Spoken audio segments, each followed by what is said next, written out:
बहिणींनो, जय भीम. ओळखलं ना मला? होय होय, मी तुमची रामू, साहेबांची रामू आणि तुमची रमाई.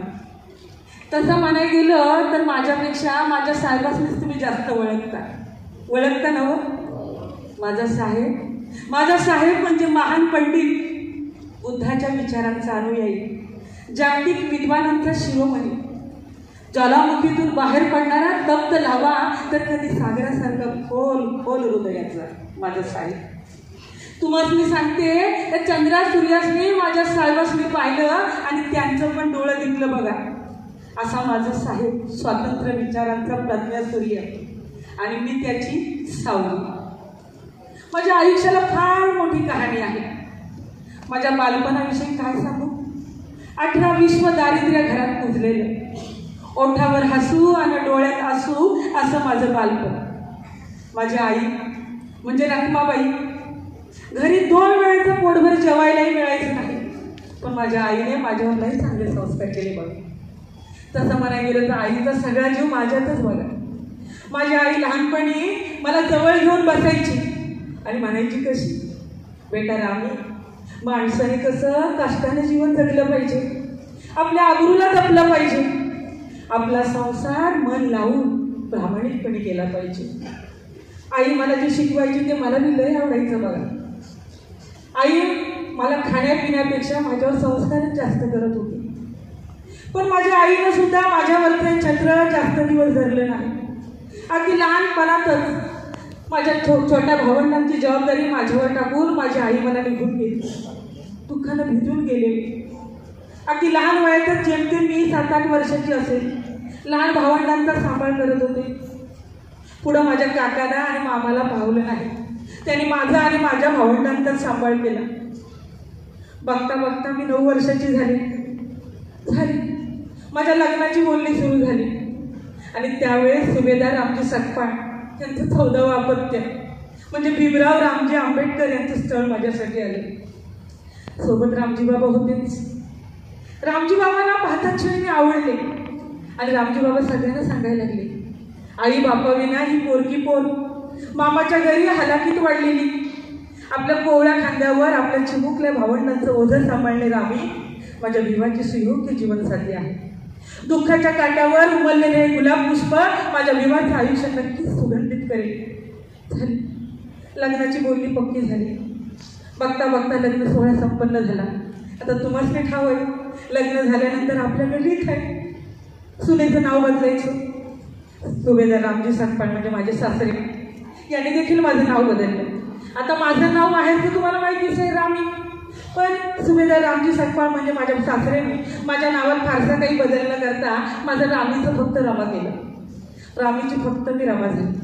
आता सुभेदार रामजी सकपाळ यांचं कुटुंब म्हणजे फार मोठं आणि त्यातल्या शिस्तप्रिय. सुभेदारांची सून नवमी आणि शिवाय माझ्या आईने लहानपणी संस्कार केलेच होतं. सुभेदारांच्या घरात सून शोभावी असं मी देखील वागत होते. रामजी बाबांचा माझ्यावर लय जीव होता आणि मला सुद्धा रामजी बाबा माझ्या पित्यासारखंच वाटत होते. एक दिवशी असंच रामजी बाबा माझ्याजवळ बसले आणि म्हणाले, बेटा रामी, हा भिवा माझा सगळ्यात मोलाचा ठेव आहे. त्याने खूप शिक्षण घ्यावं आणि समाजाचं पांग फेडावं अशी माझी इच्छा आहे. बघ बेटा रामी, माझ्या भीमाची सावली होशील. त्याच क्षणी मी रामजी बाबांना वचन दिलं, मी भीमाची सावली होण्यास तयार आहे. आणि त्या क्षणापासून भीमराव मोठी मोठी पुस्तकं वाचण्यात मग्न आणि मी माझा फटका संसार सांभाळण्यात व्यस्त. माझ्या जीवनातील एक आनंदाची गोष्ट सांगते. भीमराव त्यावेळेस अमेरिकेला MA शिक्षण घेण्यासाठी कोलंबिया विद्यापीठात गेले होते आणि त्यातून त्यांनी मला एक पत्र धाडलं होतं बघा. आता तुम्ही म्हणाल रमाला लिहिता वाचता कसं येतं, पण माझ्या साहेबांनीच मला लिहायला वाचायला शिकवलं होतं. तुम्हाला सांगते, मी माझ्या साहेबांनी आदराने साहेब म्हणायचे आणि माझं साहेब मला प्रेमाने रामू म्हणायचे. लय जीव होता साहेबांचा. मी माझ्या साहेबांनी पत्र धाडलं. मी पण आदर्शपणे ते पत्र वाचलं.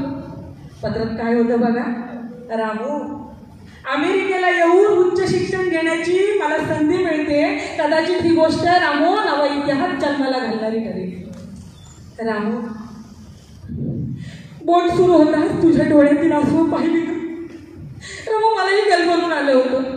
पण रामू, ही दुःख ही आसपास माणसाला मोठी करणारी असतात. या दुःखानं तू दुःखी होऊ नकोस. रामू, मी वणव्यातून धावण्याची प्रतिज्ञा केली आहे आणि यात जर का मी जिंकलो तर नक्कीच आपल्या देशाला प्रकाशात आहे. रामू, मला पंख फुटतायत असं वाटतंय, पण त्या पंखात बळ देण्याचं काम रामू तुला करायचंय. रामू, इथल्या व्यवस्थेच्या तुलनेत मी आपल्याकडे जीवन अनुभवतो ग, तेव्हा मी हैराण होतो. इथं अस्पृश्यता नाही, जातीभेद नाही, इथं प्रत्येक माणूस मोकळा श्वास घेतोय. रामू, मला अशी व्यवस्था आपल्या इथे निर्माण करायची आहे. त्यासाठी स्वतःला रिचवायचंय, झिजवायचंय, अभ्यासाचं भांडार उपसायचंय. रामू, त्या वेड्या वादळच्या पाठीशी ठामपणे उभी राहा. स्वतःला जप, यशवंताला जप. साहेबांचं पत्र वाचलं, मी पण साहेबांची सावलीच ना, मग मी गप्प कशी बसणार? शिवाय साहेबांनी मला लिहायला वाचायला शिकवलंच होतं. मी साहेबांना पत्राचं उत्तर धाडलं आणि म्हणाले, साहेब, आपल्या साहेबांच्या चरणी रामूचा शीर्षाष्टांग दंडवत.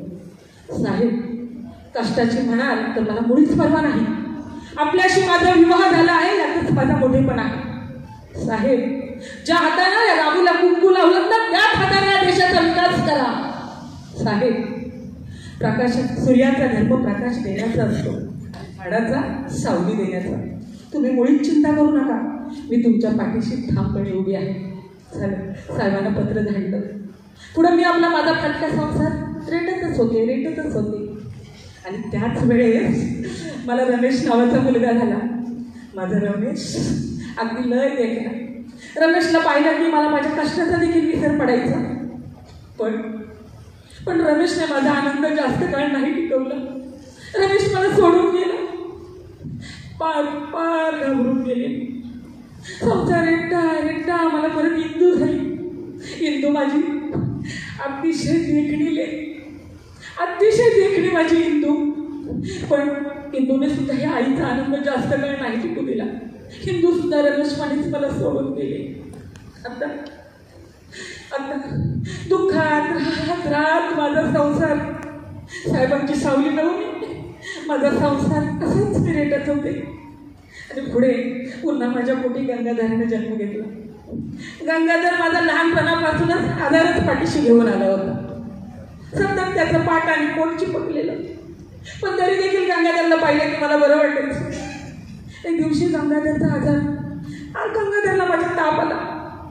काय करू, दवाखान्यात नेण्यासाठी सुद्धा पैसे नाही. काय करू, शेवटी धीर धरून साहेबांना कळवलं, साहेब आपला गंगाधर फार आजारी आहे, दवाखान्यात नेण्यासाठी सुद्धा माझ्याकडे पैसे नाही. साहेबांनी पत्र वाचलं. साहेब धाड मोकळून रडले. साहेबांनी मला त्या पत्राला उत्तर दिलं, रामू, मी इकडं अन्नास पोतात झालो आहे.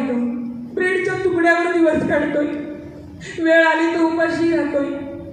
पण रामू, तरी देखील मी पैशाची व्यवस्था करतोय गंगाधरला घेऊन दवाखान्याचं. इकडे गंगाधरचा आजार पण माझ्या वाढतच होता. तसेच गंगाधरला पोटाशी घेतला आणि माझ्या लेकराला घेऊन मी मोठ्या शहरातल्या दवाखान्यात गेले. तिथं गेल्यानंतर मला बरं वाटलं. मोठं हॉस्पिटल आहे, माझ्या लेकरावर काहीतरी इलाज होईल. आतमध्ये गेले. डॉक्टरने सगळी फाईल काढली. डॉक्टर पटकन म्हणाले, तुमची मागची बाकी द्यायची राहील. मागचे पैसे दिल्याशिवाय बाळावर इथे इलाज होणार नाही. काही करू. गंगाधरकडे मी फक्त टका बघत होते. तसेच गंगाधरला पुन्हा पोटाशी कवटाळलं आणि नगरपालिकेच्या दवाखान्यात घेऊन गेले. तिथल्या डॉक्टरांनी माझ्या लेकाला तपासलं. बरं वाटलं, आता माझा लेक बरा होईल. डॉक्टरांनी औषधं दिली. पण गंगाधर माझा झोपला तो कायमचा. गंगाधर मला सोडून गेली. मी टाळू मोडत होते, गंगाधर लेका उठना. पण गंगाधर माझा झोपला तो कायमची. त्या आईची काय लथा सांगू. माझ्या लेकराला नेण्यासाठी, माझ्याकडे नवीन कपडे खरेदी करण्यासाठी पैसे सुद्धा नव्हते.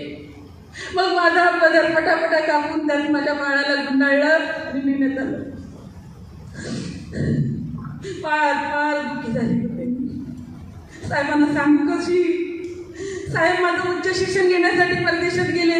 मी जर साहेबांना सांगितलं तर माझे साहेब शिक्षण सोडून परत तर येणार नाहीत. बरं नाही आले तर माझ्या साहेबांना अभ्यासात त्रास होईल, माझ्या साहेबांचा अभ्यासात लक्ष लागणार. म्हणून साहेबांना न सांगताच माझ्या लेकरं जागात स्वतः झेललं. पुढं माझं साहेब मुंबईला राहत होते, हायकोर्टात वकिली करत होते. आणि त्याच वेळेस मला राजरत्न नावाचा मुलगा झाला. माझा राजरत्न अगदी साहेबांसारखाच गोराबिंडा, नावासारखाच राजबिंडा. साहेबांना पण माझा राजरत्न लय आवडायचा. साहेब कोर्टातून आले की राजरत्नाला अंगा खांद्यावर घेऊन खेळायचे. साहेबांचा अतिशय जीवाचा माझा राजरत्न, आणि मला बी राजरत्न खूप जीव होता. एक दिवशी असाच राजरत्नाला निमोनिया झाला. आमचं काही फारसं त्याच्याकडे लक्षात आलंच नाही. आमच्या राजरत्नाला निमोनिया झाला. बाळाला ताप आलाय म्हणून माझ्या साहेबांनी त्यांना मांडीवर घेतलं आणि राजरत्नाने सुद्धा साहेबांच्या मांडीतच अखेरीचा श्वास सोडला. राजरत्न गेला यावर साहेबांचा विश्वासच बसत नव्हता. आणि मी आईनं साहेबांना दुःखी कष्टी पाहत होते. त्या धर्तीवर मी गळा लोळत होते. आता राजरत्न पण मला सोडून गेले. पहिल्या क्षणी असं वाटत होतं की माझं मातृत्व कुणी राहून घेते की काय.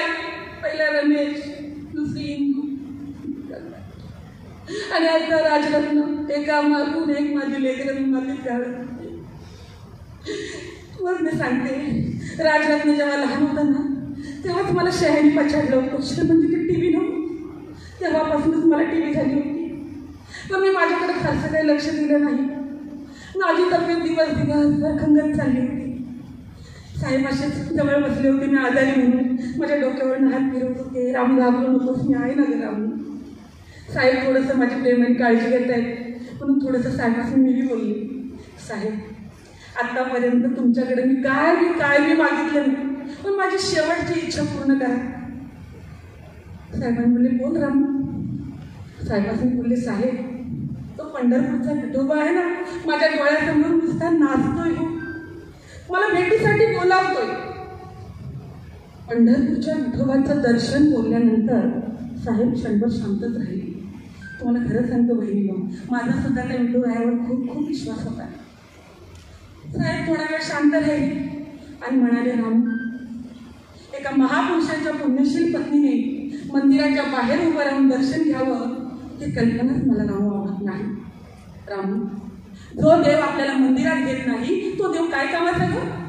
रामू, आपण आपल्या त्यागानं आपण नवं पंढरपूर निर्माण करू, जिथं लोक भक्तीसाठी नाही तर क्रांतीसाठी येतील, जिथून बंधुत्वाचा सुगंध निर्मळेल, जिथून समतेचा नारा घुमेल, बहुजन हिताय बहुजन सुखाय असा नारा घुमेल, असं बुद्धिवादाचं नवं पंढरपूर आपण निर्माण करू. साहेबांच्या या शब्दांमुळे थोडी भानावर आली आणि पंढरपूरच्या विठोबाचं दर्शन हा शब्द डोक्यातून काढून टाकलं आणि ठरवलं, साहेबांना नवं पंढरपूर निर्माण करायला आपण खूप मदत करू. त्यासाठी आपण स्वतः कष्ट घेऊ. पण माझी तब्येत काही मला साथ देत नव्हती. एकामागून एक अशी माझी लेकरं झाली. साहेबांना तिकडे जीवा मारण्याच्या धमक्या, साहेबांची काळजी, सततचं बाळणपण, खायला काही वेळेवर नाही, आणि यातूनच मी झोपले ती अगदी कायमची. साहेबांनी मला मांडीवर घेतलं होतं, साहेब ओरडत होते. साहेबांनी माझ्यासुद्धा खूप डॉक्टर बोलवले होते, पण त्याचं काहीच फायदा झाला नाही. साहेब सारखे ओरडत होते, रामू उठ टाकलं, मला अशी सोडून जाऊ नकोस. आणि त्याच वेळेस माझं नवं पंढरपूर साहेबांना आतून हाक मारत होतं. रामूची माझी इच्छा पूर्ण करण्यासाठी साहेबांनी नागपूर येथे मानवतेचं महावीर बांधलं आणि माझे साहेब त्या विहाराच्या ठिकाणी नतमस्तक झाले आणि म्हणाले, रामू, कदाचित आज ते पाहायला असतीस तुझं नवं पंढरपूर तर तुलाही खूप बरं वाटलं असतं. रामू, तुझ्या श्वासावर, तुझ्या परिश्रमावरच माझा धम्म फुलला आहे. माझ्या क्रांतीची खरी स्फूर्तीदाती आहेस, माझ्या क्रांतीची खरी स्फूर्तीदाती आहेस. धन्य धन्य रामू, धन्य धन्य.